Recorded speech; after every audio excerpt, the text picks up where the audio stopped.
Olha, hoje no Estadão Podcast eu denunciei a existência de uma cruzada, de um pacto pela impunidade, depois que eu ouvi a notícia de que o Marco Aurélio Melo disse a André Sadi, na Globo News, que o placar do plenário mudou, pela impressão que ele tem, para acabar com a possibilidade de prisão em segunda instância. A possibilidade de prisão em segunda instância é uma jurisprudência 3 vezes mantida em 2016, mas o ministro Gilmar Mendes mudou de lado, pensou que ia virar, o plenário não virou porque Rosa Weber também mudou de lado e foram mantidos os 6-5 pró. Só que o Teori Zavascki morreu, o Alexandre de Moraes o substituiu. Na primeira votação ele votou a favor da jurisprudência, mas foi ele que garantiu a vitória do primeiro passo do Pacto da Impunidade, que está sendo levantado pelo Dias Toffoli, pelo Rodrigo Maia, pelo Davi Alcolumbre. É o seguinte, ele votou aquela sessão ignominiosa em que o Supremo passou os crimes de Caixa 2 em candidatos da Justiça Penal para a impunidade eleitoral. Então ficaram a favor Carmen Lúcia, Luiz Barroso, Edson Fachin, Luiz Fux, Rosa Weber, talvez, acho que ela vai votar pela manutenção da jurisprudência, porque ela sempre prestigiou o colegiado. Agora passaram a ficar a favor, contra a jurisprudência, a favor de mudar a jurisprudência, Marco Aurélio Melo, Dias Toffoli, Gilmar Mendes, Celso de Mello e Lewandowski, que já eram, que sempre foram, e o novo aderente, o tucano, o MDBista, Alexandre de Moraes, o secretário de Segurança do Geraldo Alckmin, o ministro da Justiça do Temer, que foi levado para o Supremo. Eu quero lembrar que o outro tucano é o Gilmar Mendes. O Gilmar Mendes era o maior inimigo do PT, mas agora foi ele que bolou a estratégia para o grande finale desse pacto da impunidade. Sabe qual é? Dia 10 de abril, 6-5 contra começar a cumprir pena após a condenação pelo colegiado na segunda instância, e aí, primeiro beneficiado, Lula, que pode ainda ser beneficiado pela mudança de parte de sua condenação, já sacramentada, inclusive no Tribunal Regional, para a injustiça eleitoral. O Lula já está se preparando, já até estão falando em fazer uma reforma no sítio Los Fubangos, à beira da represa, para ele voltar. Só que atrás dele vem 169 mil presos comuns que poderão ser soltos graças a essa benesse, essa benemerência desses 6 que eu citei aí. Pois bem, o grande finale, vamos esperar para ver, mas nós tivemos vários exemplos de pacto da impunidade no Congresso e na cúpula da Justiça. Agora, eu quero comemorar uma coisa.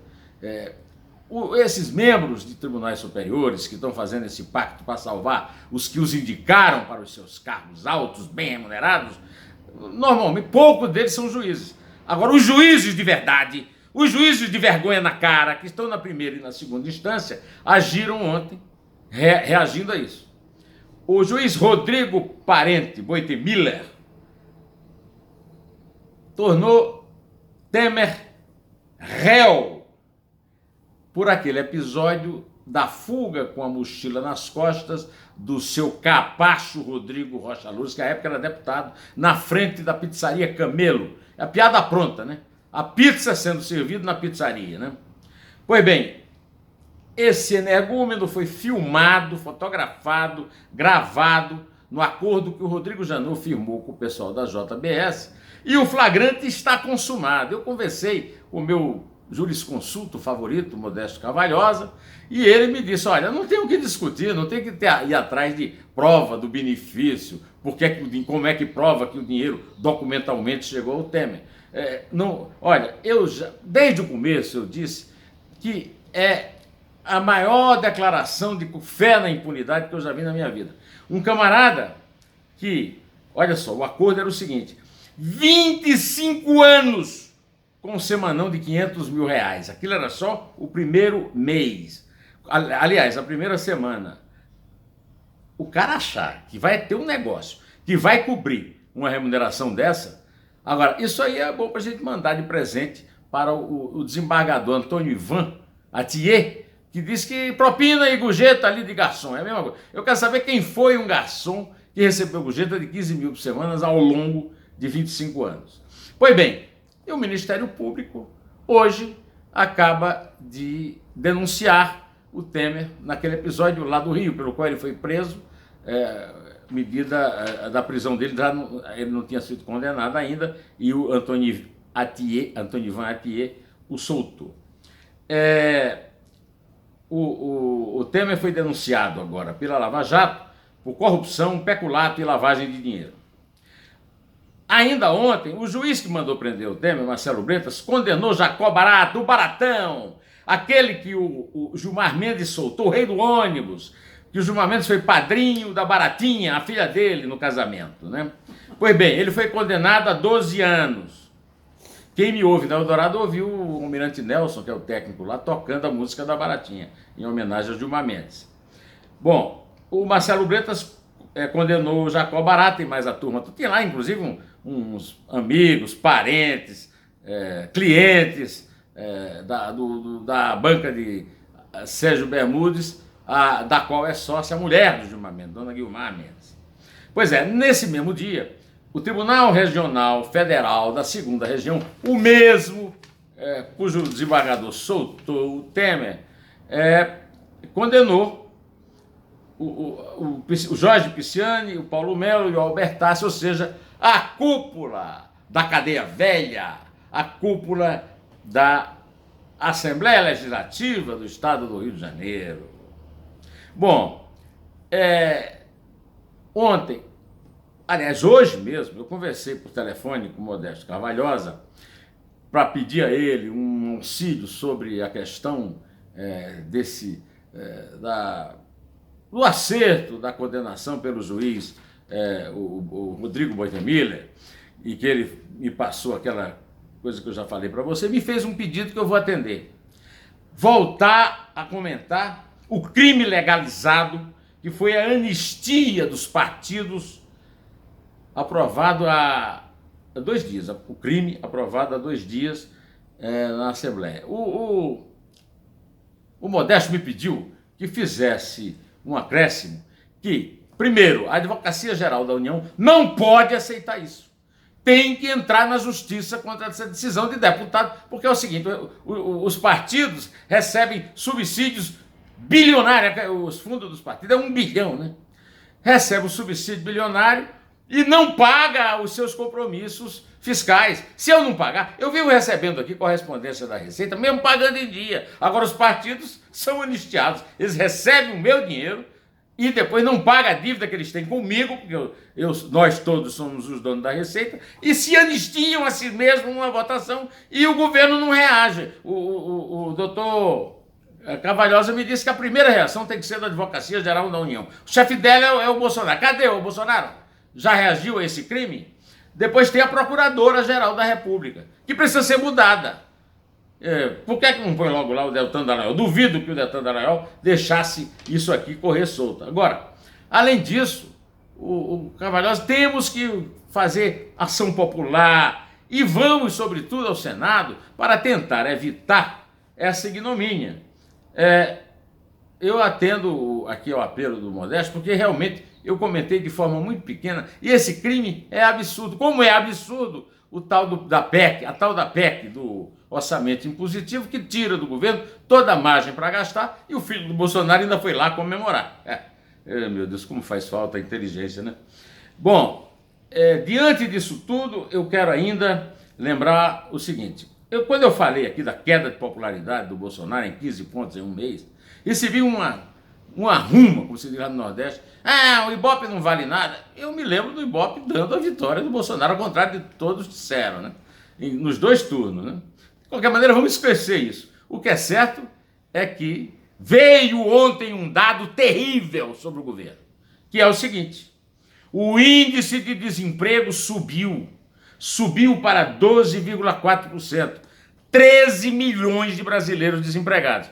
Eu sei que eles são desempregados pela crise, que a crise foi criada, engendrada pelo PT, do Lula e da Dilma, que o Temer perdeu a moral quando foi gravado no Palácio, uma conversa nada republicana com o senhor Joesley Batista, e que não conseguiu enfrentar o problema da economia. Ele tinha uma bela equipe de economistas e não deu certo por causa da falta de prestígio e da falta de moral dele, que teve que apelar para Rodrigo Maia para não ser processado como tinha de ter sido.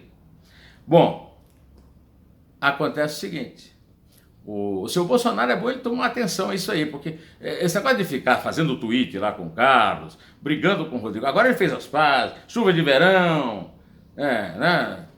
Podemos ser amigos simplesmente, cartas de amor nunca mais, né? Tudo bem. Só que tem aí, até agora, 79 dias do governo, muita saliva e pouco suor. Olha, eu comemoro aqui, por exemplo, Tarcísio de Freitas, o ministro da Infraestrutura, que fez botou 2 bilhões e 700 milhões no Caixa Federal e fez um leilão para um trecho da rodovia Ferro-Norte, que não sei se seria uma retomada para o papel que a ferrovia deveria ter, mas é um grande sucesso. Eu quero também comemorar a melhora do trabalho do Correio, que foi completamente contaminado pela invasão e pela ocupação do PT, e que agora, a Isabel até viu aí um post da Joyce Hasselmann falando nisso, e uma amiga nossa lá da Bahia, que mandou uma encomenda para nós e disse que sabe que vai chegar porque o Correio melhorou. Agora, o fundamental é o desemprego, viu? O desemprego. O fundamental é acabar com o problema do rombo da reforma da Previdência. Não tem aquela de, não, vamos cobrar a dívida. Não tem não, viu? Isso é papo político, né? Bom, eu quero também aqui, dentro dessa coisa da saliva, muita saliva, tem muito papo furado. Qual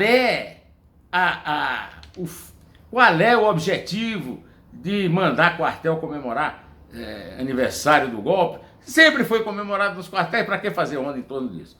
E mais, o que é que o ministro das Relações Exteriores, o senhor Ernesto Araújo, tem que ficar falando que o nazismo é uma ideologia de esquerda, que isso era um papo da direita alemã, lá na Alemanha, depois da guerra, com a imagem sujíssima no mundo do nazismo? Não, um papo que nunca pegou. Nenhum historiador razoável cai nessa, por um motivo muito simples.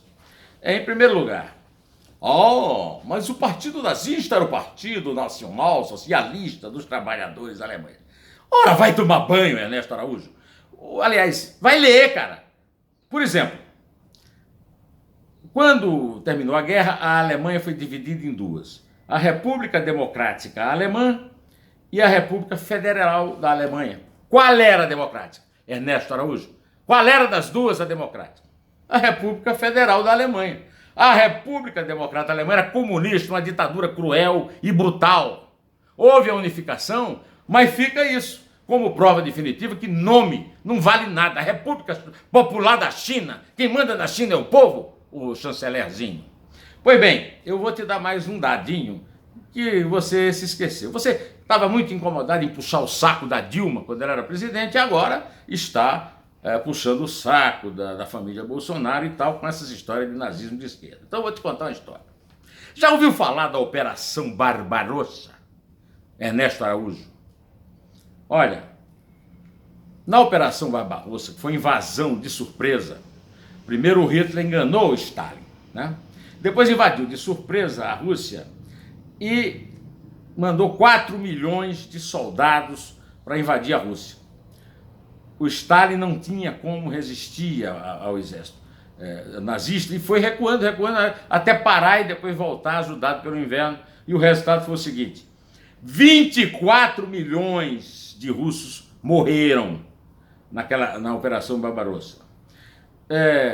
7 milhões de alemães, ou seja, 88% das baixas totais, que foram de 9 milhões, 8 milhões e 800 mil da guerra, na época em que a Alemanha tinha 69 milhões de habitantes, ou seja, aí por volta de 10%, foram na União Soviética. Isso aí é a prova de que o nazismo e o nazismo e o comunismo são todos de esquerda, né? O Stalin é amigo, muito amigo, hein? 24 milhões de russos, mas não eram comunistas não, russos, soldados, camponeses, mas todos guiados pelo Stalin.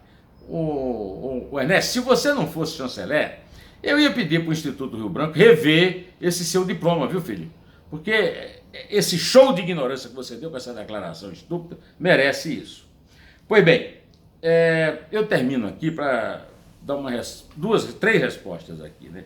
O Jonas Biroel e o Vicente Lopes disseram que eu sou serviçal do Lula, que eu vivo babando o ovo do Lula. Quando o Jonas Biroel e o Vicente Lopes estavam contando os seus pitiris pubs, eu estava perdendo um bom emprego que eu tive na SBT por pedido do Lula ao Silvio Santos, tá? Eu trabalhei 40 anos em jornal, rádio e televisão, não era em rede social não, viu? Protegido pelo anonimato da rede não. Jornal, rádio e televisão, botando a cara, meu nome aparecendo e a minha fotografia, viu? E sendo ameaçado na rua, tá?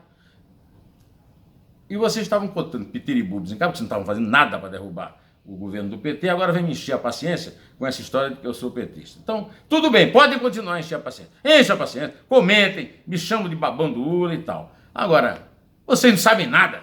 Nem você, Jânio Coelho, que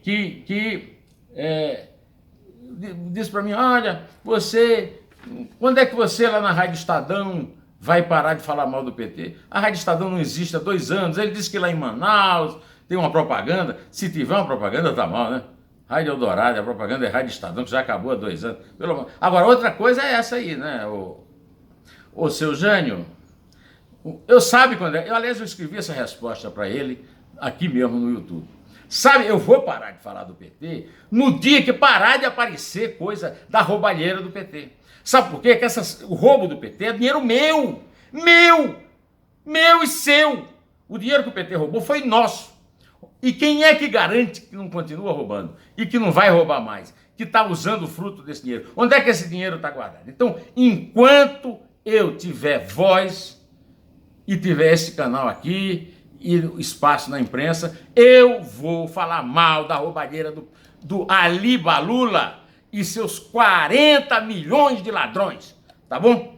É isso aí. Eu contei os dois lados para vocês verem como os extremos se tocam e são ridículos. Desse ponto de vista, é isso mesmo, a esquerda e a direita é tudo, como se dizia no Colégio Estadual de Campina Grande, nos anos 60, a lesma lerda. Bom, direto ao assunto, em té, e só a verdade nos salvará.